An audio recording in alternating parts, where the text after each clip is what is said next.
When a kid's sleepover goes wrong. Long-time lurker here, and I've always contemplated telling my story. I feel like I'm finally prepared to revisit this time of my life. Maybe that's because my mother finally forgave herself. I was 10 years old, just started grade 5. I had made a new friend in school, Jenny. My parents allowed me to go for a sleepover at her house. They met her mom once. My mom and dad were pretty laid back because I was their last kid. My sister was 9 to 13 years older than me. So my mom dropped me off, said hello to Jenny's mom, and left. Me and Jenny started playing karaoke when her mom decided she was going to leave. She said goodbye to us, gave us kisses on the cheek, and I remember thinking she smelled like black licorice. Me and Jenny were left to do whatever we wanted for the next 5 hours. Jenny's older sister came home around 1 a.m. and told us that we should go to bed because we were falling asleep on the couch. So we went into Jenny's room and laid in her bed. Later that night, I can't be sure what time because it was pitch dark, Jenny's mom came home. I woke up to a pounding sound on Jenny's bedroom door. I started yelling in fear when I felt a hand cover my mouth. It was Janie, telling me to be quiet and pretend to be asleep. But at that moment, it was too late. Her mom had kicked the door open, stormed over to the bed and grabbed Janny's face. She began screaming at Janny because we accidentally left the TV on. I was trying to hide under the covers, but she saw me. She began slamming her fist on the bed around me and screamed, "You think you're better than me?" over and over again. I was sobbing and all I could think was going home. I was so scared and I begged her mom to let me go call my parents because I felt sick.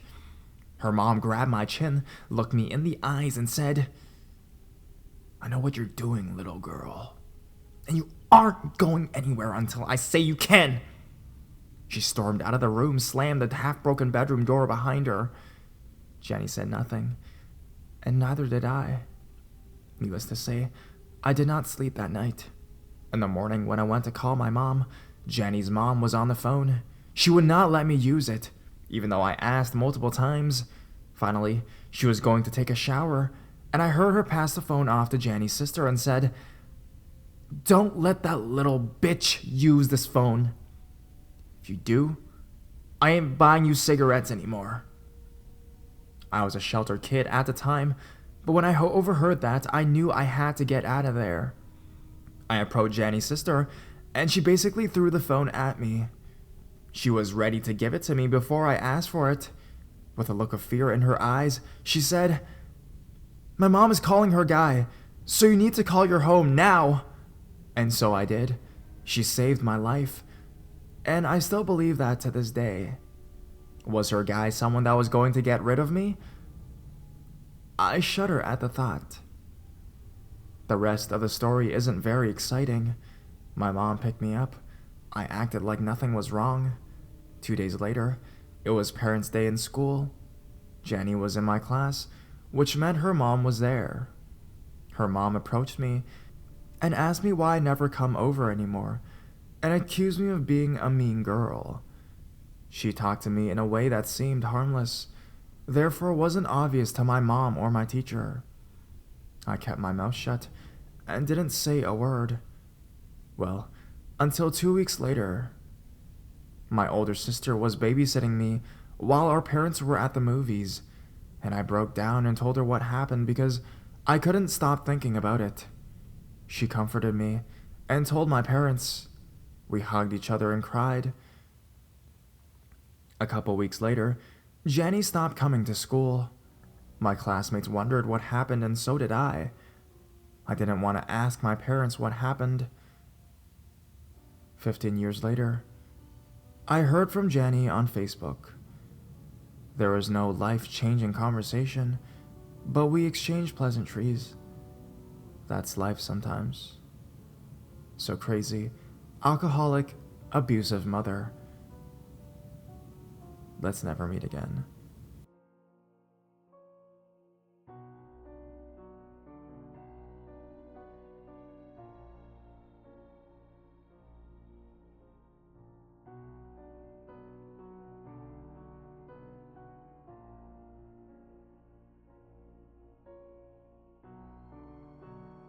Sleepover creep. This incident happened when I was around 12. It was a Friday night, and I was staying at my friend's house. She had an older brother who was around 16, who had a friend over. He was also 16. The night went about normally. We kind of did our own thing, and they did theirs, but at one point they were playing pool in the basement, which is where we happened to be watching TV. So we were all together, but not hanging out together. All I really remember was that her brother's friends started making conversation with me, but I honestly didn't think much of it. Before long, we were all talking to each other. Everything was fine until we went to bed. She and I slept in her bed, not unusual for 12-year-old girls at a sleepover. I remember thinking it was weird that two guys came into her room to hang out with us and sat on the bed talking to us. But she didn't seem to be bothered or think it was strange, and I didn't want to be a baby. They'll go to their room soon enough, I thought. Wrong. The night was winding down. She had started to nod off, and so had her brother. So I just kind of uncomfortably sat there and tried to fall asleep. I remember her brother's friend moving closer to me and sitting right next to me. We were kind of laying down, but propping up against the wall, so not really laying down, if that makes sense. He then grabbed my hand and just held it. I didn't know what to do, so I just awkwardly took it back. He grabbed it again, and I got really uncomfortable. He held onto it in a firm way, but not squeezing it where it hurt me, sort of forcing us to hold hands, I guess. After a while of just continuously holding my hand, he moved my hand towards his pants and tried to get me to unzip his zipper.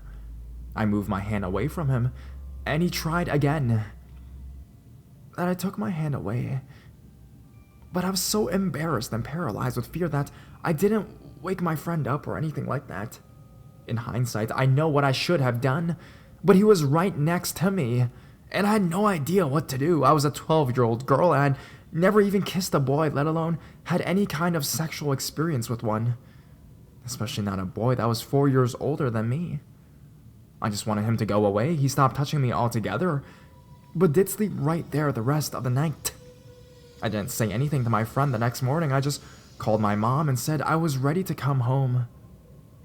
I didn't tell anybody until my mom cornered me the next day and said I'd been acting funny, like something was bothering me, and I spilled it all out to her. She was furious. She called my friend's dad, who was at home at the time, and asked him why he allowed two 16-year-old boys sleeping in a room with two 12-year-old girls.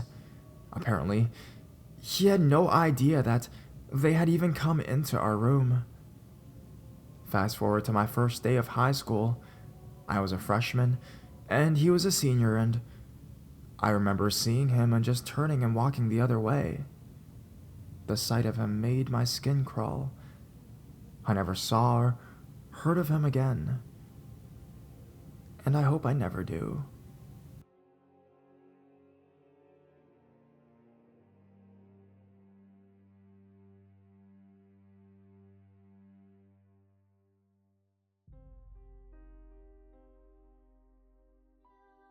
The scariest sleepover of my life, or the Rutland rapist. I've been debating with myself about sharing this one because I wanted to protect my then best friend's anonymity. I decided to carefully avoid identifying her and go for it. It was the summer of 2007. I was 16 at the time, and I had a bad habit of crawling out of my bedroom window and going for long walks in the middle of the night. I was pretty fearless by nature, but that summer even I was getting nervous. There was a story going around of a guy in my neighborhood, not the best part of town if you know what I mean, attacking young women. The tale went that he would find them on a bus or at a bus stop, follow them until they were alone, and then sexually assault them. I thought it was just a rumor that persisted all summer and seemed to grow more elaborate and wild rather than fading with time. On the second day of school, rumor became the fact when police held an all-female assembly for our high school. She told us there was a man who was targeting young women, particularly petite girls, and that while no one had been raped, a few had been assaulted, but managed to get away. She told us to be safe and to never walk alone, especially at night. I didn't listen. Like an irresponsible teenager, I continued with my late night adventures like I was invincible. At the time, my then best friend was dating a guy who really creeped me out. At the time, I was casually dating a less than stellar guy myself, so I really felt like I couldn't judge. But this guy was something else. Every time I had ever an encounter or spoken with him, my internal radar went off. He seemed like an average laid-back kind of guy, maybe a little unmotivated, but an okay person. At the time, I couldn't figure out what it was that raised red flags for me. But I suspect it was his body language, that subtle communication that gives away so much. My friend and I had been slowly growing apart throughout high school. When she invited me for a sleepover just after Halloween, I thought it would be fun. We could watch a Disney movie and eat Timbits. It'd be great. When I arrived, I was suddenly doubtful. When I accepted the invitation, I didn't know that her boyfriend had temporarily moved into her house. There were 2 bedrooms upstairs. Boyfriend was staying in the room beside my best friend's. I thought it was a weird situation, and I didn't really want to hang around him, but I loved my friend, so I stayed. Throughout the evening, the boyfriend would make little comments here and there, just inappropriate enough for me to shoot him a dirty look, but not bad enough for me to risk rocking the boat by calling him out on it.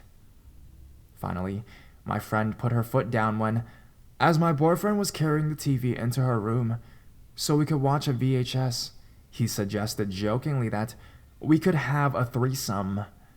My friend kicked him out of her room and told him to stop being gross. I was suddenly on edge. I didn't like the way he was looking at me at all. I was so lost in my thoughts, I hardly remembered the movie. The movie ended around midnight, and my friend fell asleep before it was over. I turned off the television and flopped onto the mattress, but I couldn't sleep. A very strange thought was forming in my head. The guy stalking and assaulting women.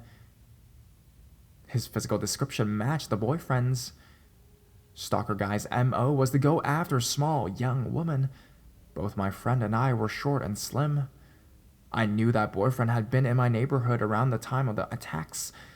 I had seen him once at a bus stop once on one of my midnight walks. I told myself that I was just being paranoid, and yet I could not drop the idea. After about an hour of lying in the dark, I was just drifting off to sleep when I heard the door slowly begin to open. The room was set up with 2 mattresses on the floor. My friend on the one closest to the window. Mine so near to the door that, if I reached my leg out, I could close it. The door only opened a crack before I reacted. On instinct, I stretched out my leg and pushed against the door, quickly shutting it. My heart was beating so fast as my brain wired through the scenarios. Was it a burglar? No, I hadn't heard anyone coming up the stairs. It had to be the boyfriend. I waited quietly for a moment to see if the boyfriend would do or say anything or even knock. Maybe he wanted the television back. He didn't say anything. He just tried to open the door again and again. I scooched further down the mattress to put both of my feet against the door. It was as if he couldn't decide what he wanted to do. He would try to open the door once or twice, walk quietly back to his room, wait a minute, then come back to try to open the door again. The door had no lock, so if I didn't keep my legs against the door, he could open it easily. I wasn't sure what to do, so I just kept doing what I was doing. Finally, after about 30 minutes of silently trying the door, he went back to his room. I didn't hear anything else after, so I think he fell asleep. For obvious reasons, I didn't sleep that night. I just kept my feet against the door and tried to figure out what I would say to my friend. I had somewhere to be early the next morning, and my ride came at 6, so when I snuck out, my friend was still asleep. I left a note for her to call me ASAP. Later in the day, I called the police non-emergency line and spoke to an officer. I told her that I didn't have a lot to go on, mostly intuition, but that I had a tip about the guy assaulting women in my neighborhood. The officer thanked me for the tip and reminded me to stay safe. For once I listened. I didn't go on any nighttime walks for the next little while. Soon after, and before I got a chance to talk to my friend again, my friend's boyfriend was arrested. He had been the one after all. The guy is sexually assaulting women. I guess the police were already suspicious of him, so when his DNA matched to the last assault scene, he was caught. It was a terrible thing to go through, but my friend was really brave and she even worked with the police to get justice for the victims. The boyfriend pleaded guilty to 6 counts of sexual assault and 3 counts of sexual assault causing bodily harm in May 2009. He was sentenced to 5 years in prison and to be listed on the sex offender registry for 20 years. Moral of the story: kids, is to listen to your intuition.